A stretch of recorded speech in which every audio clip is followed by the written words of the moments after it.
Alors, bonjour à toutes, bonjour à tous, bonjour Quentin, bonjour Aurélie, bonjour, cher Mouker. Donc, on est ravis avec Quentin de vous accueillir dans ce dernier live et je laisse la parole à Quentin. Bonjour à tous et merci d'être présents. Effectivement, c'est le dernier live de cette session du MOOC du manager. Merci d'avoir été aussi nombreux, d'avoir été aussi réactifs. Vous êtes plus de 25 000, donc c'est un très très grand score pour nous. Il est encore possible de vous inscrire, n'hésitez pas à le faire ou d'en parler autour de vous jusqu'au 14 juin. C'est la date butoir.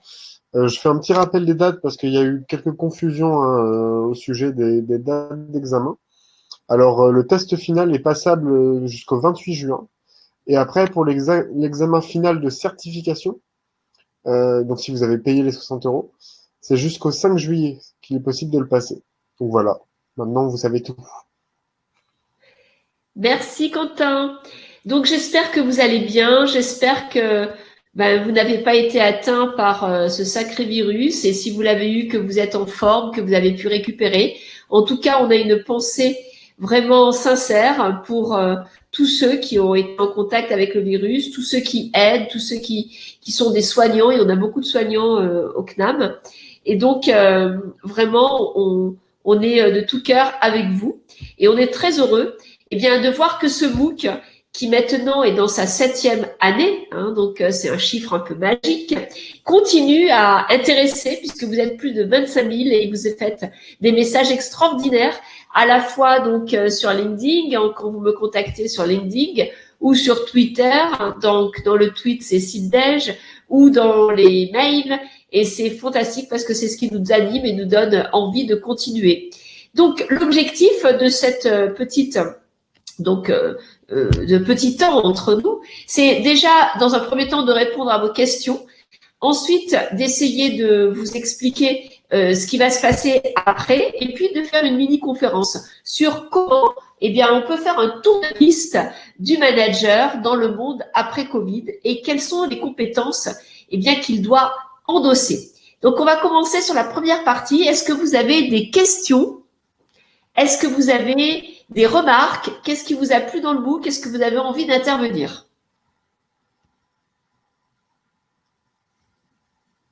Pour l'instant, pas de questions. Non.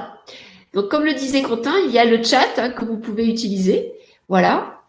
Donc, les questions sur les attestations, sur la certification.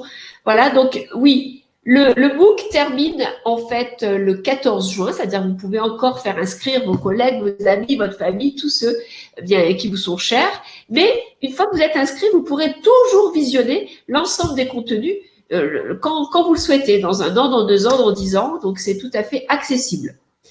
Le point important, c'est que nous ne savons pas ce que nous allons faire l'an prochain. Et donc, on est vraiment en attente de vos suggestions. En fait, l'idée serait de construire de la connaissance sur comment manager dans un monde incertain.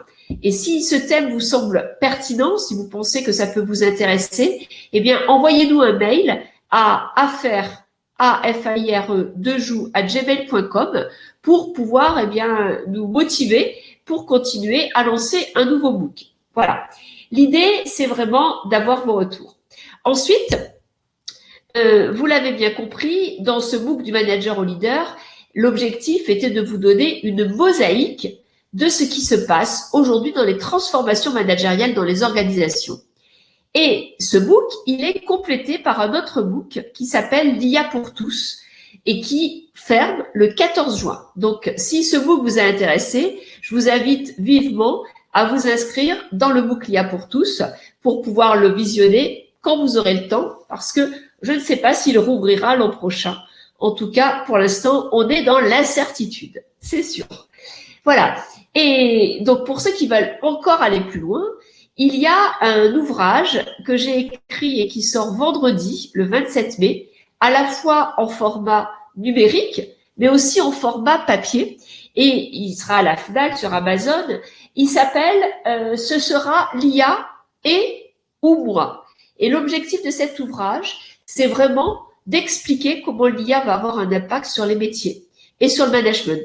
Et donc, à partir d'un tour du monde avec plus d'une centaine d'interviews et surtout eh bien, des synthèses de ce qui se fait dans la recherche scientifique. On a essayé de montrer comment on pouvait intégrer l'IA dans son travail, comment on pouvait devenir, eh bien, un chef de projet IA quand on n'est pas un scientifique, et surtout, quelles sont les nouvelles compétences à développer pour travailler avec l'IA. Il y a également, pour tous nos amis consultants, nos amis formateurs et tous les managers qui veulent animer des workshops, 7 workshops qui sont là pour pouvoir ancrer avec un fil conducteur et des ressources des outils pour acculturer les collaborateurs donc à ce qu'est l'IA et comment ça va transformer le travail. Voilà, donc avec Quentin, on a eu l'idée tout à l'heure de vous proposer un mail qui s'appelle livredejou@gmail.com pour vous faire des dédicaces gratuites de l'ouvrage, si ça vous dit.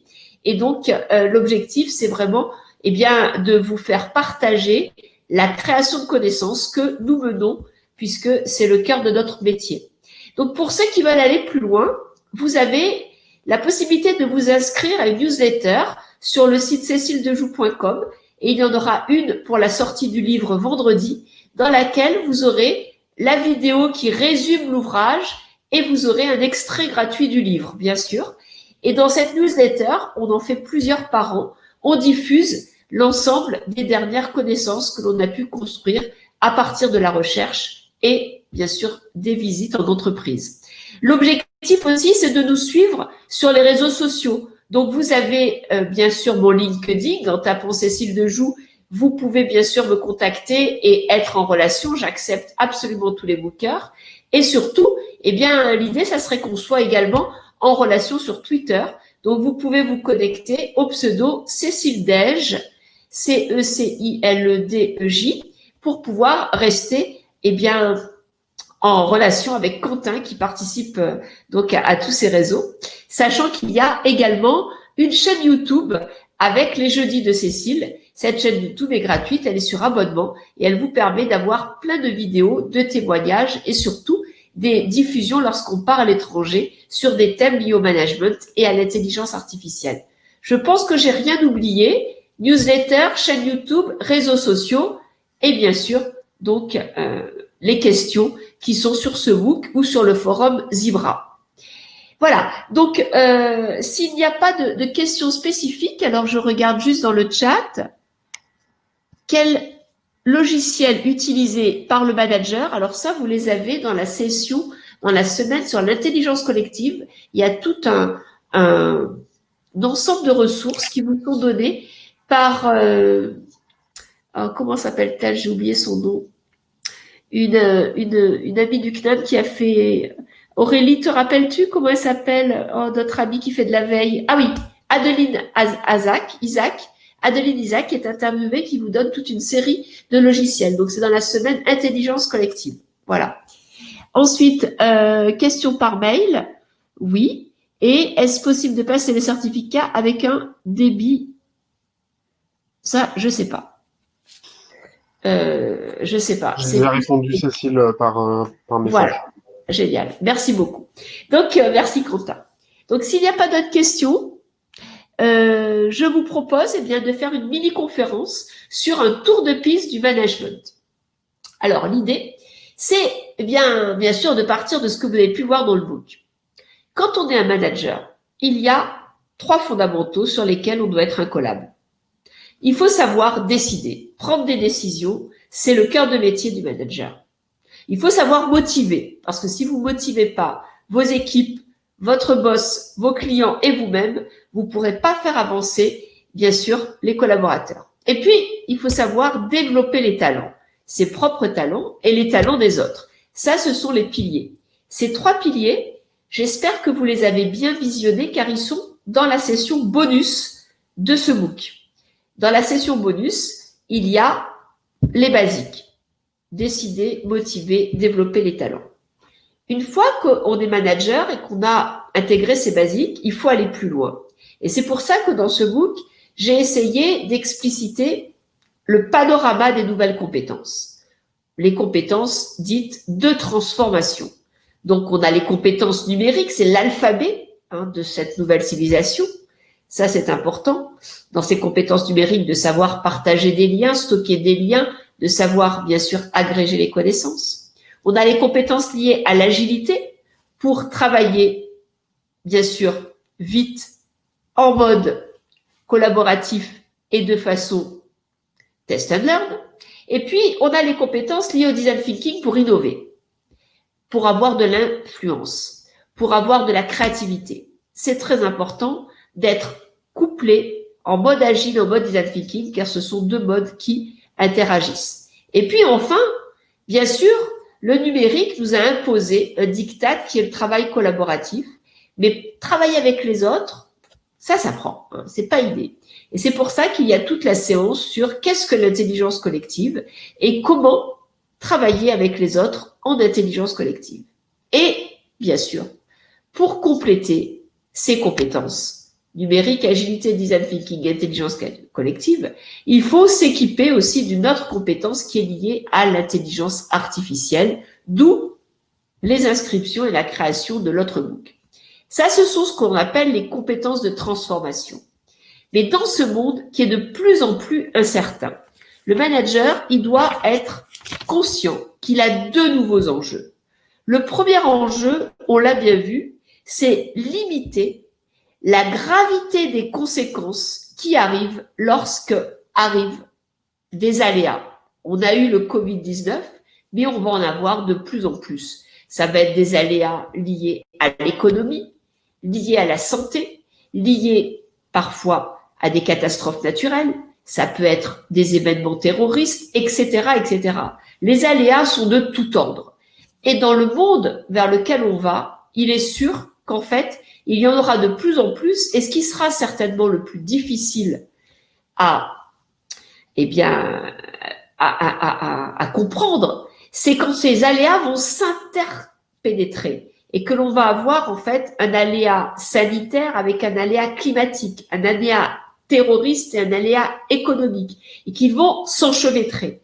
Donc la certitude, c'est qu'on va dans un monde de plus en plus incertain et dans un monde qui est en fait instable. Et face à ça, le manager, il a deux nouvelles responsabilités. Il doit limiter la gravité des conséquences lorsqu'on a un risque avéré. Et deuxièmement, il doit essayer aussi, de rendre la probabilité que le risque arrive de plus en plus faible. Donc, vous voyez qu'en fait, il est sur un balancier. Diminuer les risques d'un risque, diminuer les effets d'un risque avéré et faire en sorte qu'il y ait un minimum de probabilité pour que des risques arrivent. Mais la probabilité nulle de ces deux challenges, de ces deux défis, elle n'existe pas. D'où l'importance du manager qui doit garder le navire, comment on appelle ça, c'est pas le qui permet d'avoir la barre, voilà, c'est ça, le gouvernail, c'est ça, garder le gouvernail entre ces deux enjeux antagonistes. Et donc, pour pouvoir réussir, ce qu'il faut comprendre, c'est que dans le premier cas, qui est limiter la gravité des conséquences du risque, il va devoir réagir vite. Donc, on va lui demander de réagir vite. Deuxièmement, on va lui demander aussi, d'avoir des scénarios, d'avoir en fait des modèles qui lui permettent de pouvoir avoir des plans d'urgence. Et c'est tout l'intérêt de l'IA. L'IA, on l'a vu dans la crise du Covid, nous aide à modéliser et nous aide à penser le futur.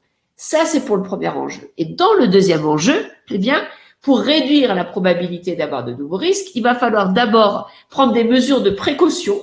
Et ça, le manager n'y est pas préparé. Et ça va être un nouveau challenge pour lui. Et d'autre part, il va falloir qu'il diffère autant que possible le point de décision irrévocable. Et ça, également, c'est pas dans ses habitudes. Donc, tout ceci fait qu'en fait, il n'y a que 3 certitudes. On va vers un monde incertain et instable. Le manager doit s'équiper dans les compétences de transformation et dans des nouvelles compétences que nous appelons des compétences de centrage. Et c'est tout ce que l'on développe dans l'ouvrage. Ce sera l'IA et moi chez Vuibert, qui sort vendredi. C'est comment est-ce que maintenant on devient responsable de son employabilité en étant à la fois absolument équipé dans les compétences de transformation et équipé dans des compétences de centrage qui ne pourront jamais être faites par la machine, qui nous sont spécifiques, qui sont absolument garantes de notre humanité et qui sont nécessaires pour trouver un équilibre entre les compétences de transformation et les compétences humaines. Je m'explique. Les compétences de centrage, qu'est-ce que c'est? C'est déjà être capable de pouvoir être attentif. Pourquoi? Parce qu'avec le numérique et l'IA, tout est fait pour nous capter notre attention. Vous savez, quand vous êtes sur les réseaux sociaux, tout est fait pour que vous y restiez le plus longtemps possible. C'est ce qu'on appelle le principe de la dopamine. Ça vous développe tellement de plaisir d'avoir un like, d'avoir un pouce, d'avoir quelqu'un qui vous répond, que vous allez rester un maximum de temps sur le réseau social. Et donc, on vous capte votre attention pour ensuite vous vendre des idées, des objets, etc. Donc, ça s'appelle la science de la captologie. Elle est extrêmement bien utilisée et décrite en neurosciences. La captologie, c'est comment faire pour capter l'attention. Mais c'est exactement pareil que la pédagogie. La pédagogie, c'est quoi? C'est lorsque la maîtresse va essayer de capter l'attention des élèves. C'est pareil. La seule chose, c'est que là, c'est sur les réseaux sociaux, sur Internet, etc. Donc, la première compétence de centrage, c'est comment le manager va devoir reprendre le pouvoir sur son attention. Est-ce que vous êtes capable aujourd'hui de réfléchir pendant 1 heure, voire 2 heures, sans regarder votre téléphone, sans regarder votre ordinateur, etc., etc. Donc, il y a énormément de tactiques, de méthodes pour redonner de l'attention à l'humain. Et ceux qui seront capables d'être attentifs seront ceux qui seront capables de réfléchir. Les autres ne seront que dans l'exécution. Et donc, c'est dangereux. La deuxième compétence de centrage que je développe dans l'ouvrage, c'est reprendre le pouvoir de sa mémoire. Ben oui, parce que le numérique et l'IA, c'est quoi? C'est transférer un certain nombre de savoirs et de savoir-faire à la machine pour qu'elle les fasse à notre place.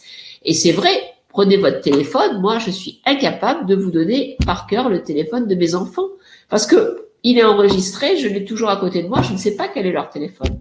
Donc, multiplier à des échelles phénoménales, beaucoup plus importantes, on a un vrai sujet. Comment pouvez-vous réfléchir si vous n'avez plus accès à votre mémoire? Parce que c'est votre mémoire qui vous permet de faire des ponts d'un domaine à un autre et qui crée la créativité sur laquelle vous allez vous baser pour innover. Donc, la mémoire est essentielle dans la réflexion. Donc, il faut reprendre le pouvoir de votre mémoire. Et pour ça, il y a aussi des méthodes et il y a aussi, en fait, j'allais dire, des outils. Je parle de réalité virtuelle, de réalité augmentée, qui vous donnent la possibilité de vous rééduquer pour réapprendre à mémoriser. Donc, même l'IA qui vous vole votre mémoire est capable de vous éduquer pour la retrouver. C'est assez incroyable, cette bijection. Donc, tout ceci pour vous dire que la deuxième compétence de centrage, c'est la mémoire. Et la troisième compétence de centrage, il y en a 5, c'est comment vous pouvez reprendre le pouvoir sur votre temps. Et oui, parce que le numérique et l'IA va vous voler votre temps, va vous obliger à faire du multitâche et être capable de gérer son temps. C'est reprendre du pouvoir sur soi. Et ça, c'est très intéressant. Donc, je développe dans l'ouvrage la mémoire, l'attention, le temps et 2 autres compétences liées, bien sûr, à l'incertitude et à l'identité. Et c'est quand vous aurez bien conscience que ces compétences de centrage ne pourront jamais être faites par l'IA et qu'elles vous sont essentielles pour garder une plus-value et donc développer votre employabilité, que vous pourrez vous concentrer sur les autres compétences liées à l'IA et liées à la transformation et trouver de nouveaux équilibres. Et ainsi, vous serez toujours un humain à forte valeur ajoutée. Donc voilà ce que je voulais vous dire.